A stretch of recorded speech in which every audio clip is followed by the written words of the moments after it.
Au milieu des plus hautes montagnes du continent, 1 million d'hommes et de femmes avançaient sans aucun arrêt. Derrière eux, c'était la mort qui les attendait. Au Val, les soldats tenaient encore, les remparts n'étaient toujours pas tombés. Les Capitalois, hommes du sud, n'étaient pas prêts aux températures extrêmes du nord. Les soldats mouraient à petit feu. Le Val l'avait bien compris. Occuper les Capitalois permettait de gagner de précieuses secondes. Ce n'était plus qu'une question de temps avant que les Capitalois ne capitulent. Les chevaux mouraient et les canons à propulsion gelaient, mais les canons manuels du Val, eux, fonctionnaient toujours. La capitale avait ce jour-là perdu la bataille. 10 000 hommes moururent contre 1000 Valois. Les chiffres ne pouvaient que agacer les rois du Sud, mais ce n'était qu'une bataille, pas la guerre. Le soleil, à peine levé, des dizaines d'hommes et de femmes préparaient le voyage du roi vers Westo pour célébrer la mort du roi de Westo. La roulotte était déjà prête et l'on finissait de préparer les chevaux royaux. Un dernier salut à la foule et le roi était fin prêt à partir. À l'Arès, le pillage des bateaux de marchandises par les pirates faisait scandale. La tension montait de jour en jour. Alors, le roi Auguste VI prit une décision radicale. Négocier avec les pirates. Sur la place centrale de l'Arès, un palais d'ancien temps surplombait la ville. Le conseil royal devait se réunir pour faire part de la situation critique dans laquelle se trouvait l'Arès. Finalement, en fin de journée, un pigeon fut envoyé aux pirates dans laquelle était envoyé le rendu de la réunion à l'Arès. En pleine mer, les pirates continuaient à piller les marchandises. Il y avait 3 bateaux en file. Chacun d'entre eux contenait 30 hommes. Un peu plus loin, une flotte de 4 bateaux en quelconce se dirigeait droit sur les pirates. « À l'abordage !» cria le chef pirate. Arrivés à côté, les pirates larguaient leurs poutres de bois sur le bateau adverse pour pouvoir les piller. « À l'attaque !» cria le capitaine des bateaux attaqués. Un duel sur la mer, des brigands et des soldats. Sur le bateau, aucune marchandise. Les pirates s'étaient fait piéger. Il n'y avait pas d'autre solution que de battre en retraite face à la férocité des soldats. Au bout du compte, les pirates finissèrent attachés et leurs bateaux bombardés. Sur le drapeau des soldats, il y avait une tête de gibier. Au nord, en haut des plus hautes montagnes du continent, l'épuisement était le maître mot de la situation. Les Valois avançaient toujours vers l'inconnu pour éviter les troupes sanguinaires de la capitale.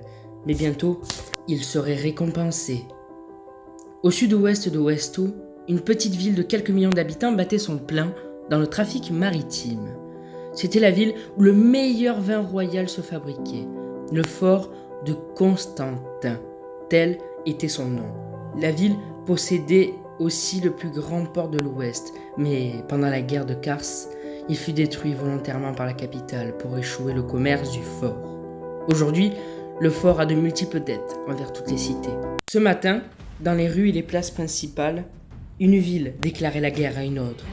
C'était la une de tous les journaux. L'Horace voulait en finir avec l'Arès. Revenons en arrière, il y a quelques jours. Une cargaison de vin arrivait à l'Horace.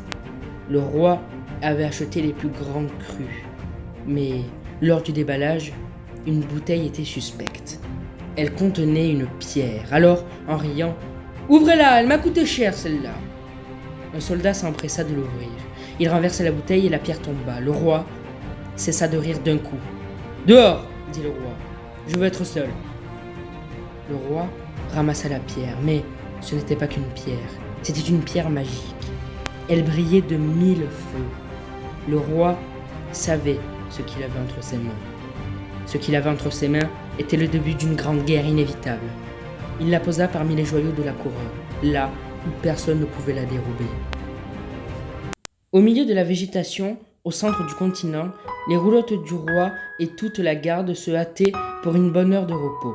Le roi recevait un pigeon du jour. Les nouvelles étaient encore une fois mauvaises. Il apprenait la redoutable guerre entre l'Arès et l'Horace, et le roi avait une deuxième lettre. Dedans, il apprenait par ses espions que le roi de l'Horace, Auguste VI, avait trouvé la pierre du feu. Au bord des côtes, les bateaux à tête de gibier entraient dans le port. La ville était Carthagène, une cité imprenable au bord de la mer au sud-ouest. Ce n'était pas un roi qui gouvernait, mais un empereur. L'empereur était loin d'être ami avec les pirates. Il était même leur ennemi juré. Au centre-ouest, sur une petite île de quelques hectares, l'île aux pirates, la cité la plus protégée du continent. La citadelle abritait 15 000 habitants, ce qui en faisait l'endroit le plus protégé par tous ses soldats. C'était parce que le roi Barbe Noire y vivait, le roi des océans, redouté de tous les continents, y compris de la capitale. Mais le roi des océans ne pouvait pas supporter que ses hommes se fassent tuer par des pirates à tête de gibier.